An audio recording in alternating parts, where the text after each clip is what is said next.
7 Buddhist Teachings to Overcome Anxiety in 2025. Anxiety has become the silent epidemic of our age. From endless news cycles and financial pressures to the constant noise of social media, many of us wake up with a restless mind and go to bed with worries that refuse to fade. You may have felt it yourself. The racing thoughts, the tight chest, the sense that life is moving too fast for you to keep up. Anxiety can steal your peace, cloud your decisions, and even make you doubt your own worth. But here's the truth. You are not powerless. For over 2,500 years, Buddhism has offered timeless teachings that cut through fear and confusion, guiding millions toward clarity and peace.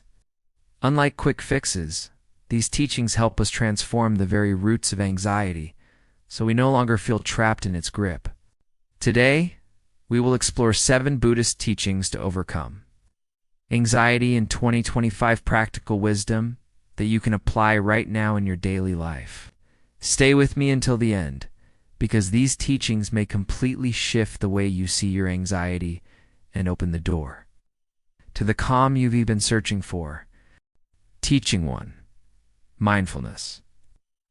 Anxiety thrives in the mind that is scattered, constantly replaying the past or projecting fearful scenarios into the future.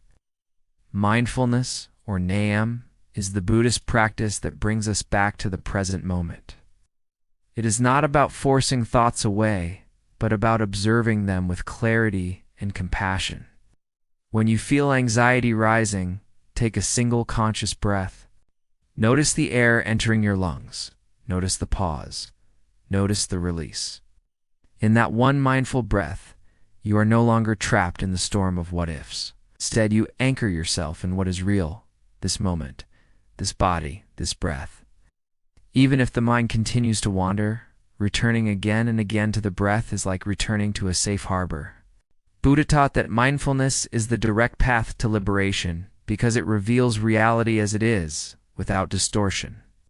By practicing mindfulness daily, whether while walking, eating, or simply sitting quietly, you begin to see that anxious thoughts are just that. Thoughts, not truths. They come and go, like clouds passing across the sky. The gift of mindfulness is that it turns your attention from being consumed by fear to simply witnessing it. And in that witnessing, anxiety loses its power. With every mindful breath, you reclaim your peace. Teaching 2. Impermanence. One of the greatest sources of anxiety is the illusion that our pain, our struggles, and our worries will last forever. When you are caught in the grip of fear, it feels permanent, like a heavy cloud that will never lift. But the Buddha taught a profound truth. Everything is impermanent. Vianthong is the natural law of life. Think about the seasons. No matter how cold the winter, spring always arrives. In the same way, no matter how strong your anxiety feels, it cannot stay forever. Every thought, every emotion, every experience is constantly changing. To realize impermanence is to realize that your anxiety too will pass. When anxiety arises, remind yourself, this is not permanent. This feeling is temporary, like a wave that rises and falls. Instead of fighting against it or fearing it, allow it to be there, knowing that it will naturally fade. Just as storms do not last forever, neither does the storm inside your heart. By deeply understanding impermanence, you loosen the grip of fear. You stop identifying with anxiety as who you are and start seeing it as a passing visitor. This shift in perspective brings relief, hope, and the strength to endure difficult moments with calmness. Impermanence is not something to fear, it is the doorway to peace. Teaching 3. Compassion for yourself. Anxiety often grows stronger because of the way we treat ourselves. Instead of offering comfort, many of us criticize our own fear. Why am I so weak? Why can't I just calm down? These harsh inner voices add another layer of suffering on top of anxiety itself. The Buddha taught that compassion, especially toward oneself, is essential for healing. Self-compassion does not mean indulging in your worries or giving up. It means recognizing that you are human, that struggle is part of the human experience, and that you deserve kindness just as much as anyone else.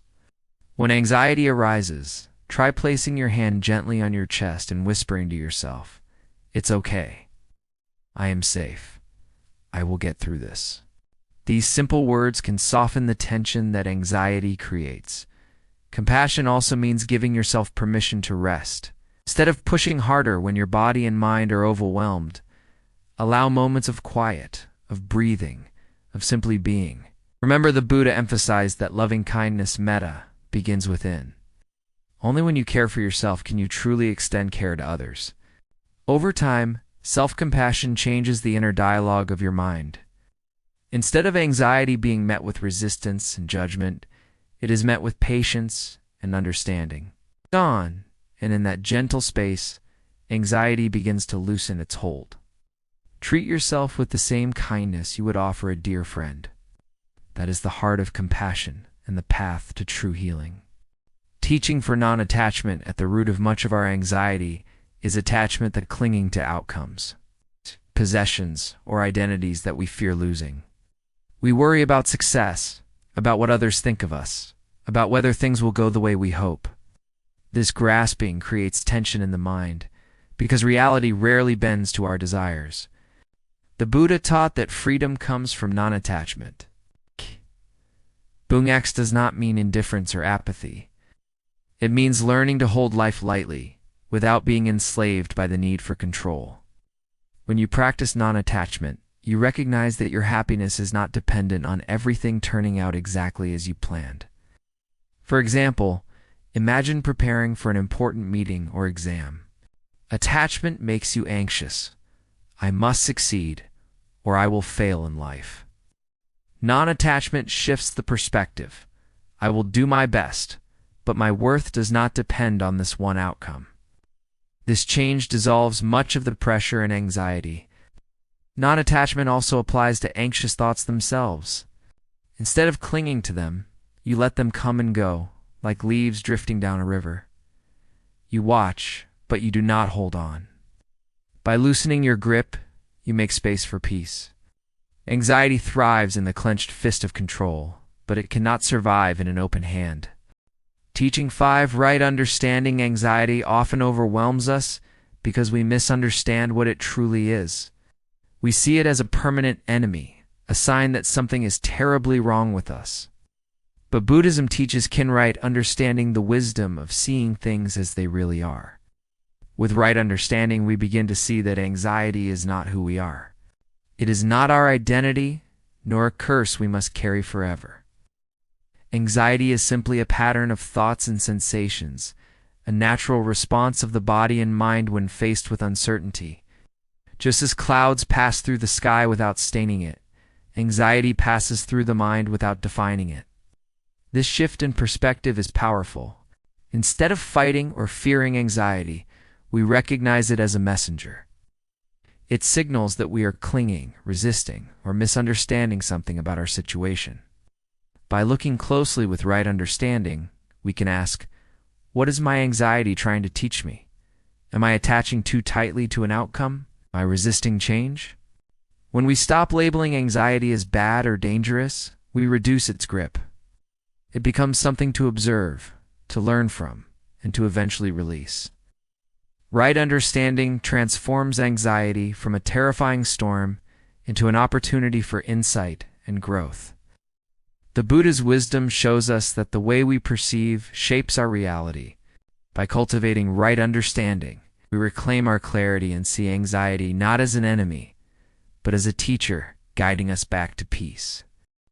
Teaching 6, the middle way. When anxiety takes hold, the mind often swings between extremes.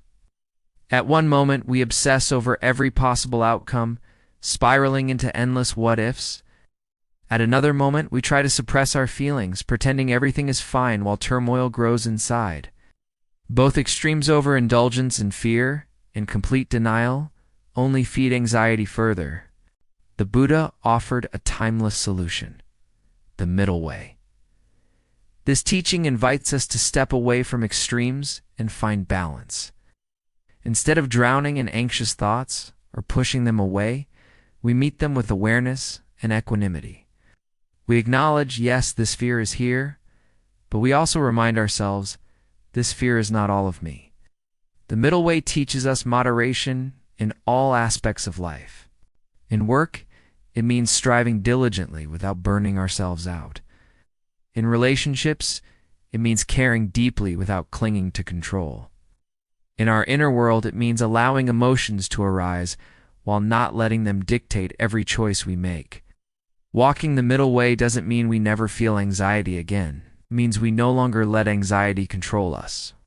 We navigate life with steadiness, like a traveler walking a balanced path instead of stumbling between two cliffs. By practicing the middle way, we find a sustainable rhythm that quiets the extremes of the mind and restores a sense of calm clarity. Teaching 7 meditation on loving kindness. Among the most powerful antidotes to anxiety is the practice of loving kindness, known in Buddhism as metta. Anxiety often narrows our world, making us feel isolated and trapped inside our own thoughts. Loving kindness, meditation gently opens that tight space, filling it with warmth, compassion, and connection. To practice, find a quiet place and close your eyes. Begin by sending kind wishes to yourself. May I be safe. May I be peaceful. May I be free from fear. As you repeat these words, imagine a soft light surrounding your heart, calming the anxious energy within. Then, extend this kindness outward to a loved one, to a friend, to a stranger, even to someone you may struggle with. Finally, extend it to all beings everywhere. In this widening circle of compassion, you begin to feel that you are not alone. Anxiety loses its sharp edge when you realize you are part of a greater whole. Science today confirms what the Buddha taught thousands of years ago. Loving kindness meditation reduces stress, lowers anxiety, and increases emotional resilience. But beyond science, it is a deeply human practice. It reminds us that beneath our fears, our true nature is compassion. When you cultivate metta, you transform the restless energy of anxiety into a flow of kindness. And in that flow, your heart discovers its deepest peace. Anxiety may feel like a shadow that follows us everywhere in 2025.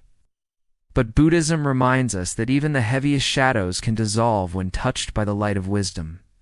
Through these 7 timeless teachings, we have uncovered practical ways to meet anxiety with clarity and compassion. With mindfulness, we learn to anchor ourselves in the present moment.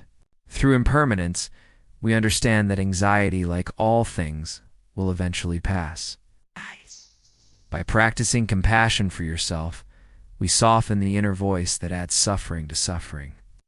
With known attachment, we loosen our grip on outcomes and fears. Right understanding helps us see anxiety not as an enemy, but as a teacher. The middle way teaches us to avoid extremes and find balance. And through loving kindness meditation, we open our hearts to peace and connection beyond ourselves. Together, these teachings form a path not of escape, but of transformation. Anxiety does not have to control you. It can become a guide that leads you back to your true nature, calm, resilient, and free. If this video has brought you even a small sense of peace, I invite you to carry these teachings into your daily life. And if you'd like to continue walking this journey of wisdom and healing with me, please remember to like this video, share it with others who may be struggling, and subscribe to the channel. By doing so, you help spread the light of Buddhist wisdom to a world that needs it now more than ever. Peace is possible, even in the midst of anxiety, and the path begins here.